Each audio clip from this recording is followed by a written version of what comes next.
Halo semua, di video kali ini saya akan berbagi tentang satu kasus hukum di Singapura tentang rumah warisan. Jadi ceritanya ahli waris dapat rumah warisan, dia jual. Nah, pas dia jual, belakangan baru dia tahu di wasiatnya sudah terlanjur ada tulisan tidak boleh dijual sebelum 3 tahun.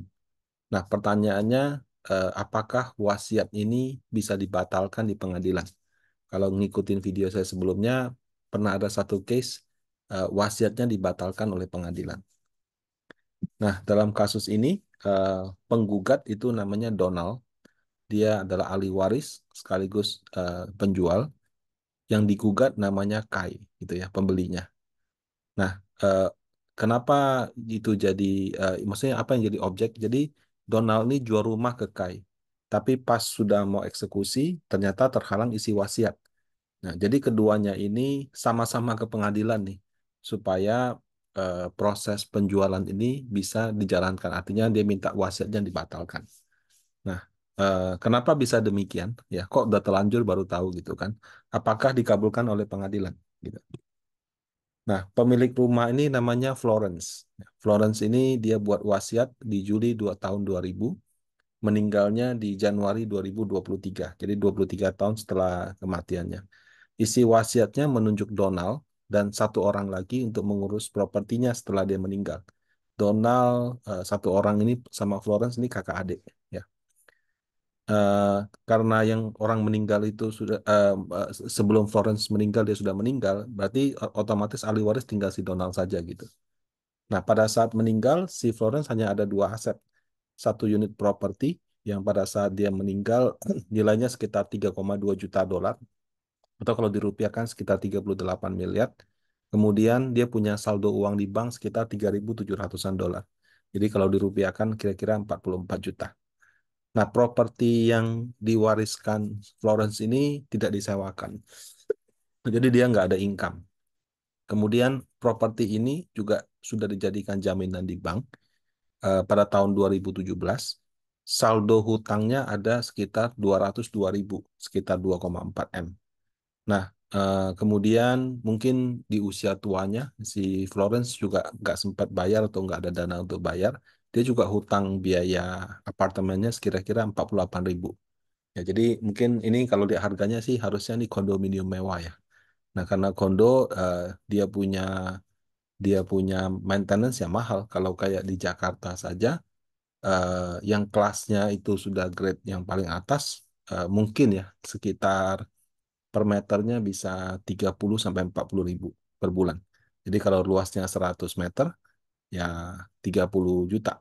Sorry, 3 juta per bulan. Kalau luasnya 150 meter, kali 30 ribu, itu bisa 4,5 juta sebulan. Ya, ada juga yang lebih tinggi daripada itu. Nah, kalau di Singapura saya yakin juga nggak kalah sih mahalnya. Ada lagi abonemen air listrik dan lain-lain. Nah, dalam wasiatnya, Florence-nya berpesan, kalau dia sudah meninggal, dia akan tunjuk si wali amanat, ya. Dan wali amanat ini yang boleh menjual rumah tersebut. Nah, nanti hasil penjualan rumah itu nanti akan dibentuk dalam satu yayasan, dananya disumbangkan ke yayasan tersebut atas nama dia untuk pengembangan agama Kristen. Kebetulan agama ini diyakini oleh Florence. Nah, eh, ceritanya kan dia meninggal. Sesuai dengan isi wasiat, Donald jadi wali amanatnya. Nah, kemudian dia jual rumah tersebut. Di Agustus 2023, kira-kira 6 bulan setelah 6-7 bulan setelah kematiannya, Kai ini sepakat dengan namanya Donald untuk menjual rumah tersebut senilai 4,45 juta dolar. Nah, lebih tinggi loh ya. Jadi pada saat dia meninggal, value-nya sekitar 3 juta dolar. Eh, Waktu dia jual, dapat di 4,45 juta dolar, kira-kira 53 miliar gitu. Nah, eh, proses jual belinya kalau di Singapura itu saya pas baca kasusnya mereka kayak kasih opsi dulu. Dia jual option untuk ini pembelinya beli option di situ. Nanti baru setelah oke dia eksekusi di beberapa bulan kemudian. Nah, proses itu dilakukan oleh si Donald, sorry, oleh si Kai gitu ya. Nah, Jadi dia beli option tersebut di Agustus, kemudian difinalkan di November. Option itu lebih kegunaannya untuk kalau peminatnya ada banyak yang sudah beli opsi itu didahulukan. Eh, karena sudah final, Kai juga urus KPR gitu. Nah, masalah terjadi waktu mau eksekusi gitu. Ternyata konsultan hukumnya si Kai menemukan, loh properti ini sudah diregister dalam wasiat, tidak bisa dieksekusi gitu. Langsung buru-buru Kai telepon Donald, gimana nih? Ini kok ada kalimat seperti ini dalam wasiat, jadi saya nggak bisa eksekusi gitu. Nah, Donaldnya juga baru ngeh juga, oh ternyata ada gitu ya. Nah, jadi kalimat tepat di dalam itu kira-kira seperti ini. Saya agak perbesar ya. Ini bahasa Inggris ya. Eh, poin pertama nih, eh, trustees itu adalah wali amanat ya. Jadi dia tunjuk Donald jadi wali amanat. Nah, my trustee to carry out the direction, act, and condition following. Jadi wali amanat saya untuk menjalankan, bertindak dengan kondisi sebagai berikut. To sell call in convert to cash. Ya, jadi propertinya dikonversi jadi cash. Ya, eh bla bla bla gini. eh, will not sell the property or any immovable property within the first 3 years of my demise. Ya, artinya tidak boleh menjual aset saya dalam 3 tahun pertama setelah saya meninggal. Ya, tapi ada pengecualian gitu ya. Pengecualiannya dia taruh di poin ya, I ini. Jadi 3 tahun tidak boleh jual dia punya properti kecuali poin satu, eh, propertinya itu diwajibkan karena dibeli oleh pemerintah. Yang poin kedua, eh, propertinya itu dijual sebagai bagian dari block sale. Ya, block sale mungkin ada apa? Ada developer mau akuisisi satu satu satu tower gitu kan. Nah, ya udah dijual seperti itu. Tapi kalau eh, tidak ada dua kondisi ini, tidak boleh dijual sebelum 3 tahun. Itu poin yang pertama. Poin yang kedua, untuk membentuk suatu yayasan gitu ya. Florence Tan Christian Evangelism Fund. Ya.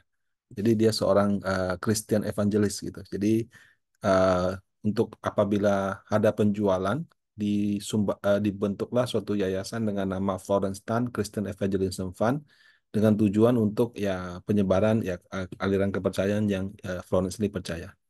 Kemudian karena bentuknya yayasan itu ada komite. Nah, komite ini adalah apa namanya? Four member of my komite itu adalah siblings gitu.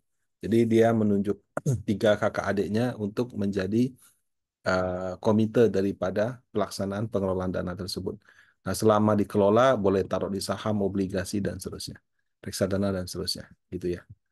Nah, jadi kalimat 3 poin ini yang menyebabkan eh, pengurusan KPR-nya jadi terhalang gitu. Karena ya ceritanya si Kai ini baru ngurusin pas sudah final dong. Kalau waktu Agustus beli kan itu cuma kayak optionsnya aja. Pas dia eksekusi baru dia ngeh gitu. Nah, cilakanya si Kai ini udah dapat approval dari bank. Udah keluar nih pinjamannya gitu. Karena mungkin dia sudah bayar DP segala macam. Kalau cancel kena 1,5%. Nah, 1,5% dari apa 4 juta dolar kan lumayan juga gitu ya. 1,5% dari 4 juta, 4,45 juta dolar itu bangsa 60-70 ribu dolar, hampir 1 M Bapak Ibu. Jadi kalau di cancel si dolarnya bingung, waduh, saya kena dendanya bisa hampir 1 miliar gitu. Nah, mereka em, akhirnya sepakat ke pengadilan. Ya mungkin dari hasil diskusi dengan lawyernya, ternyata pernah ada kasus wasiat itu dibatalkan di pengadilan. Nah, jadi mereka berdua sepakat untuk maju ke pengadilan supaya wasiat ini bisa dibatalkan sehingga transaksinya bisa dieksekusi dan Kai juga nggak kena denda 1,5%.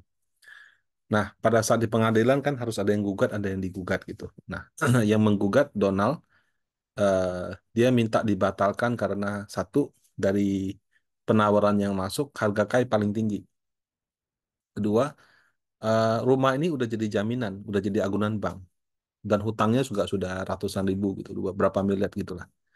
Nah, kalau misalkan si Florence sudah meninggal, nggak ada yang bayar, nanti rumah ini bisa disita sama bank. Kalau bank sudah sita dia jual, harganya jatuh. Gitu. Nah, kemudian selain hutang ke bank, juga ada hutang ke pengelola apartemen gitu. Nah, selama ini propertinya tidak disewakan, jadi nggak ada income juga. Terus si Donald ini umurnya sudah 84 tahun. Dia tinggalnya di Australia gitu. Dia nggak bisa ngurusin itu. Jadi makanya begitu dapat langsung dia mau cepet-cepet jual. Nah, itu si argumen Donald. Nah, kalau ya, Kai sih ya basically digugat dia senang-senang aja. Kenapa? Karena memang dia mau gugatan itu dikabulkan sehingga wasiatnya dibatalkan gitu. Tapi dia juga tambahkan, ya saya ini kan korban juga gitu. Karena apa? eh, di dalam penjualan rumah ini nggak dikasih tahu ada pasal itu. Sekarang saya kena biaya, berpotensi kena biaya bank juga keluar biaya untuk proses hukum di pengadilan gitu. Jadi dia juga menggugat bahwa dia gugat balik sih biaya-biaya tersebut kalau ada ditanggung oleh si Donald. Nah, apa putusan pengadilan gitu? Jadi dari argumen yang disampaikan, eh, pengadilan pertimbangannya gini ya. Satu, kalau bank sita dan jual harganya rendah, itu hanya asumsi saja. Kenapa? Karena bank juga punya kode etik, bank juga punya proses bisnis. Nggak bisa demi mengeksekusi jaminan, properti dijual murah. Jadi apa namanya argumen Donald bahwa kalau nanti disita jualnya murah itu eh, pengadilan tidak bisa terima. Poin kedua, Florence itu dalam membuat wasiatnya sangat spesifik. Dia sudah katakan jual setelah 3 tahun, kecuali pemerintah yang beli atau block sales gitu. Nah, kalau misalkan dia waktu bikin wasiat sudah sedemikian detail, eh, ya nggak bisa gitu aja dong, asal dibatalkan aja gitu. Kecuali dia cuma bilang tidak boleh jual sebelum 3 tahun, dia nggak spesifik apa gitu. Ini sangat spesifik. Jadi pertimbangan pengadilan, si Florence ini waktu buat wasiatnya sudah pertimbangan sangat matang. Nah, yang ketiga dia bilang, betul, harga propertinya 3 jutaan dolar dibeli 4,4 juta dolar gitu. Nah, tapi kan bisa juga 3 tahun lagi kalau dijual dapat harga lebih bagus. Jadi eh, hanya karena kamu dapat harga lebih tinggi sekarang, itu tidak bisa menjadi dasar harus dijual cepat-cepat sekarang dan menyalahi wasiat yang ada. Nah, eh, poin 3 tahun tuh Donald tambahkan lagi, dia bilang eh, entah gimana gitu ya, kayaknya si Florence itu salah paham. Jadi dia nangkepnya kalau jual sebelum 3 tahun tuh bebas pajak gitu. Nah, pas dicek di pengadilan, mau jual sebelum atau sudah 3 tahun, memang sudah tetap bebas pajak karena dalam case ini orangnya sudah meninggal. Nah, kalau di Singapura kan ada namanya ABSD ya, semacam pajak bea bea balik nama lah gitu. Nah, jadi kalau kamu punya rumah banyak makin mahal gitu. Terus ada tahun pemilikan juga. Tapi setelah dicek ke peraturan properti yang ada, eh, dalam case ini mau dijual sebelum sudah 3 tahun bebas pajak juga gitu. Nah, atas dasar pertimbangan-pertimbangan di atas, permohonan dari penggugat dan tergugat agar wasiat ini dibatalkan itu ditolak sama pengadilan. Nah, jadi eh, seperti itu. Nah, kalau biaya hukumnya gimana? Itu sepertinya akan ada satu pengadilan lain lagi. Nah, demikian tentang satu kasus hukum di Singapura ini. Bagaimana menurut Bapak Ibu? Kalau ada komentar bisa di kolom ya. Terima kasih banyak. Semoga bermanfaat.